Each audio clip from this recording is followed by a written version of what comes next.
বন্ধুসকল, আজি যিহেতুকে গৰু বিহু, সকলোকে গৰু বিহুৰ শুভেচ্ছা জনাইছোঁ। আৰু আজি আমাৰ গাঁৱৰ পৰিৱেশ দেখাবলৈ চেষ্টা কৰিম আপোনালোকক। গৰু গা ধুৱাবলৈ এতিয়া চাট বনাই থকা হৈছে, আপোনালোকক দেখাম সুন্দৰভাৱে। আৰু গৰু গা ধুৱাবলৈ যিহেতুকে মানুহখিনি সাজু হৈছে, আপোনালোকক দেখাবলৈ চেষ্টা কৰিম গাঁৱৰ ৰাইজ। আপোনালোকে ভিডিঅ'বিলাক চাব আৰু মোক আগুৱাই যোৱাত সহায় কৰিব। যিহেতুকে প্ৰথম এইটো মোৰ ব্লগ হ'ব, গৰু বিহু ব্লগ বুলি আহি আছে, আপোনালোকে চাব খালি। গাঁৱৰ প্ৰত্যেক ঘৰ মানুহৰ চোতালে চোতালে গৰু গা ধোৱাৰ বাবে চাট বনাই থকা হৈছে, আপোনালোকক দেখাবলৈ লৈছোঁ। এই আমাৰ ঘৰৰ বৰ্তা ঘৰৰ চোতালৰ পৰিৱেশ হয়। বৌৱে মাহ হালধি সানি আছে আৰু বৰ্তাহঁতে চাট বনাই আছে, যিহেতুকে গৰুক নোৱাবৰ বাবে, গা ধোৱাৰ বাবে। মই অন্তৰ পৰা ভিডিঅ'টো কৰিছিলোঁ, এতিয়া ওচৰৰ পৰা দেখাইছোঁ। এই ভাইটিটোও কৰি আছে মানে ভিডিঅ'। আৰু আমাৰ দাঁতি মানুহ ঘৰৰ ককায়ো মানে বনাই আছে গৰুলৈ চাট গা ধুৱাবৰ বাবে। এয়া চাহৰ জুতি ৰাতিপুৱাই লৈ আছে। আৰু তগৰ ফুলপাহ চাওকচোন, চুকাখনত কি সুন্দৰভাৱে ফুলি আছে। আজি আমাৰ মায়ে বিহু বুলি গিফ্ট কৰিছে আমাৰ ঘৰৰ ভণ্টিজনীক চাবোন আৰু মেহেন্দি। ৰাইজে গৰু গা ধুৱাবলৈ পথাৰৰ ফালে লৈ আহিছে গৰুখিনি, আপোনালোকক দেখাব চেষ্টা কৰিছোঁ অকণমান। বৰ্তাজনে দেখিছে আপোনালোকে গৰু গা ধুৱাইছে। হয় বন্ধুসকল, গৰু বিহুৰ দিনাখন এনেদৰেই গৰুক মাহ হালধি সানি নোৱাই, তাৰ পৰা দীঘলতি মাখিয়তে কোবাই, লাও খা বেঙেনা খা বছৰ বছৰ বাঢ়ি যা, মাৰে সৰু বাপেৰে সৰু তই হবি বৰ গৰু, এনেদৰে আশীৰ্বাদ দিয়ে বছৰটোৰ বাবে।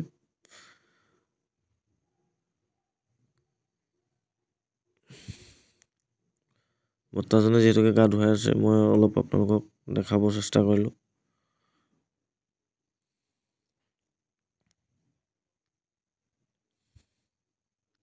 আজিকালি যিহেতু লাহনী নাইকিয়া হৈছে, মানুহৰ ঘৰত টিঙি ধুৱাবলগীয়া হৈছে। সকলো মানুহে সেইহেতুকে টিঙি মানে ব্যৱহাৰ কৰে। আৰু এজন ব্যক্তিয়ে গৰু গা ধুৱাইছে, তেওঁকো অলপ আপোনালোকক দেখাই দিছোঁ ধুনীয়াকৈ।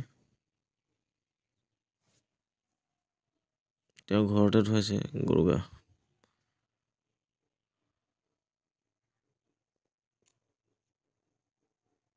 এতিয়া লাও খা বেঙেনা খা বছৰ বছৰ বাঢ়ি যায়, এইদৰে আশীৰ্বাদ দিব।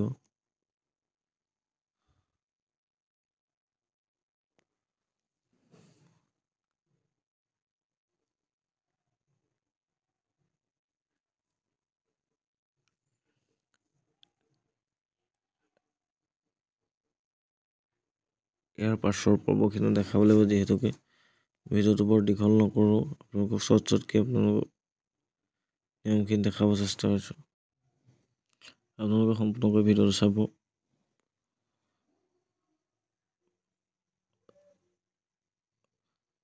চাট মাৰি বনোৱা কিন্তু এটা নিয়ম আছে ৰাইজসকল, আপোনালোকে জানে নে বাৰু? যোনে কমেণ্ট কৰিব দেই।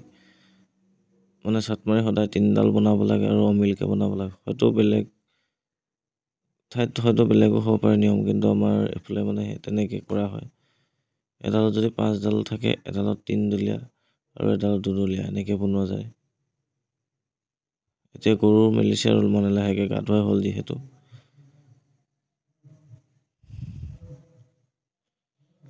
আৰু চাট মাৰি সলনি কৰা হয়, মানে ইঘৰৰে সিঘৰৰ লগত চাট মাৰি সলনি কৰা হয়।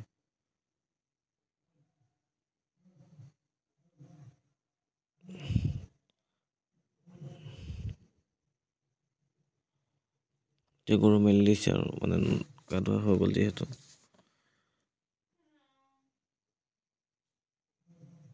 ইয়াৰ পাছত আমলটো ভাঙিবলৈ যাব লাগিব গৰু গা ধোৱা খোৱাৰ পিছত। আমাৰ দেউতাই গৰু গা ধুৱাই হৈ গ'ল, কিন্তু মানে ভিডিঅ' নকৰিলোঁ মই। এতিয়া আমলটো ভাঙিবলৈ যাওঁ, আপোনালোকক দেখাই যাম আৰু গৰু গা ধুৱাই যিহেতু হ'লেই। আমলটো ভাঙিব আহিছোঁ ৰাইজ, গৰু গা ধোৱা হৈ গ'ল এতিয়া। আপোনালোকে চাব খালি, অলপ আগৰ পৰা দেখাই দিম ভিডিঅ'টো। গছত উঠি থকাৰ পৰা দেখাম। এয়া গছৰ ওপৰত উঠি আমলটো ভাঙি আছে। আমাৰ দাদা উঠিছে বাৰু গছত, দাইকি প্ৰয়োজন নহ'লে দাখন দি দিবলৈ বুলি আনিছিল, দাইকি দৰকাৰ নহ'ল বিশেষকৈ। দাই উঠি গৈ গ'ল। কাটি দিলে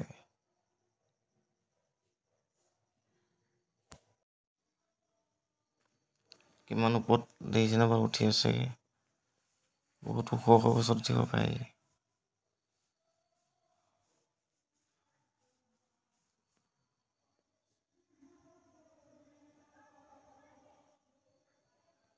আৰু অকণমান পাছতে ভাগি পৰিব আৰু ডালটো ভাগিলে আৰু অকণমান আছে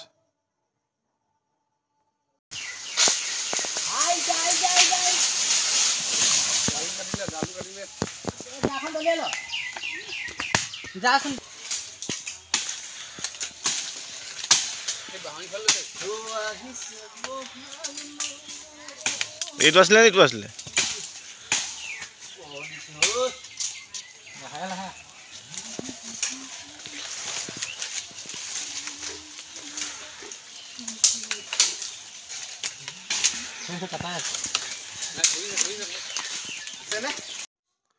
দাদাটো পুৰা ধৰিছে আৰু পৰুৱাই কামুৰিছে তাক বেচেৰাটোক এই বাঁহটো ভাঙি লৈ গৈছে তাত তোফে নাই আকৌ বেলেগ ক'ৰবাত চাব লাগিব বা এইফালে আমাৰ দেউতাই মাটি চপাই আছে যিহেতুকে পৰম্পৰা অনুসৰি বিহু উৰুকাৰ দিনাখন ৰঙালী বিহুৰ গছৰ গুৰিত মাটি চপাব লাগে বুলি উপৰি পুৰুষৰ নিয়ম আছে সেইটোকে আমাৰ দেউতাইও সেনেদৰেই মাটি চপাইছে বাঁহৰ গুৰিত চাবতে এইটো টোপ নাই এনেই ইমান কষ্ট কৰিলে আমাৰ দেউতাই ভাঙিলেগে গছৰ ওপৰত গৈ পেলাই আনি বন্ধুসকল আপোনালোকে দেখিছে যিহেতু ইমান ওখ গছজোপাত উঠি গৈ পেলাই দাদাই বাঁহ দুটা কাটি দিলে আমলৈ বাঁহ কিন্তু মানে তাত টোপ নাই আকৌ এতিয়া বেলেগ মানুহৰ ঘৰত ভাঙিবলৈ যাব লাগিব ওচৰৰে আপোনালোকক দেখাম বলক সেই দুটাত টোপ ওলাই নে নোলায় ভিডিঅ'টো চাই যাব সম্পূৰ্ণকৈ ওচৰৰ মানুহৰ ঘৰত ভাঙিছোঁ এইকেইটা টোপ আছে দেই যথেষ্টখিনি আছে আপোনালোকক দেখাম বাৰু ভিডিঅ'টো অকণমান খালি স্কিপ কৰি বনাবলগীয়া হৈছে নহ'লে বহুত দীঘল হৈ যায়গৈ যে এয়া দেখিছেনে আপোনালোকে টোপখিনি দাদা দুজনে বাচি আছে পৰুৱাখিনি আঁতৰাই আছে তাৰ পৰা আৰু এজন আনি আছে এতিয়া সেইজনক পৰুৱাই পুৰা কামুৰিছে আৰু ভৰি চৰি পুৰা মোহাৰিছে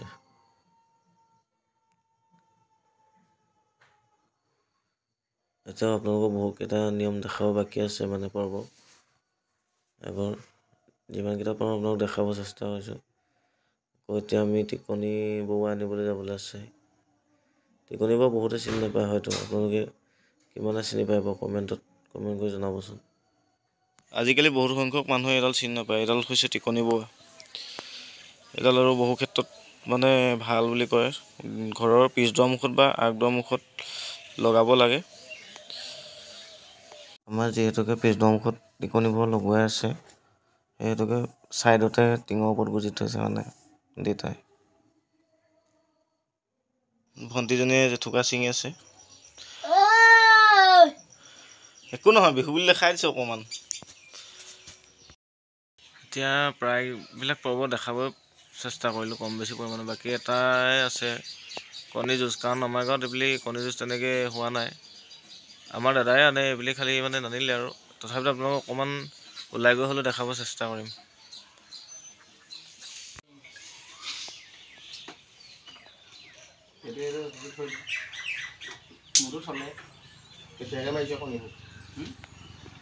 পাতিছে আকৌ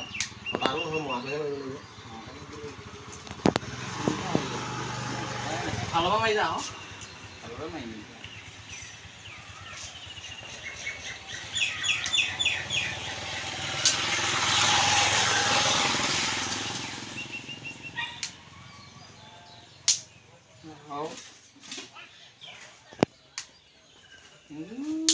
যাব ভয় থৈছ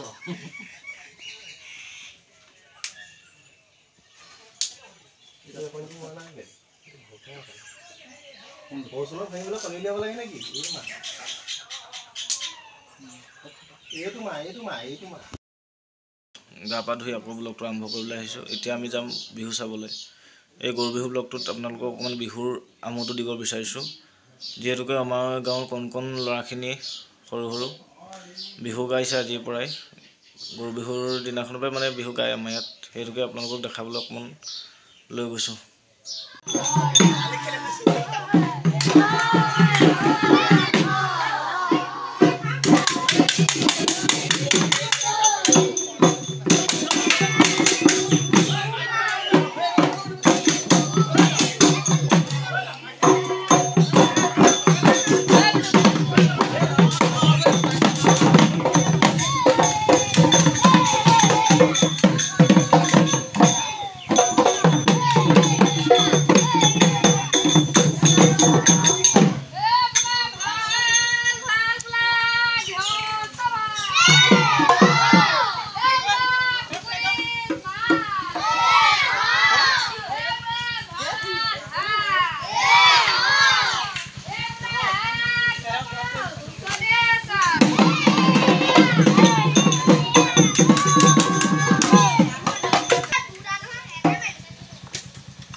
আজি এই গৰু বিহু ব্লগটোত মই যিমানখিনি পাৰোঁ আপোনালোকক দেখাবলৈ চেষ্টা কৰিলোঁ আগৰ পৰম্পৰাখিনি, আৰু বহুখিনি বৰ্তমান যুগৰ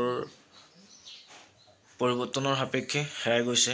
তথাপিতো মানে দেখাবলৈ যিমানখিনি পাৰোঁ চেষ্টা কৰিলোঁ, আৰু মানুহো সলনি হৈছে সেইমতে। মোৰ ভিডিঅ'বিলাক পাই থাকিব আগলৈকো। এইটো প্ৰথম ব্লগ মোৰ, নেক্সট আকৌ ব্লগ আহিব, ৰংঘৰত ব্লগো আহিব পাৰে হয়তো। কাইলৈ যোৱা কথা আছে, কাৰণ কাইলৈ বহাগৰ 1 তাৰিখ। আৰু ভিডিঅ'বিলাক আপোনালোকে চাব আৰু লাইক কমেণ্ট শ্বেয়াৰ কৰিব, আৰু ভিডিঅ'টো ভাল লাগিলে ছাবস্ক্ৰাইব কৰি দিব চেনেলটো। শেষত মই ব্লগটো ইমানতে সামৰণি মাৰিবলৈ লৈছোঁ। আকৌ লগ পাম আপোনালোকৰ অন্য এটি নতুন ব্লগত। ধন্যবাদ।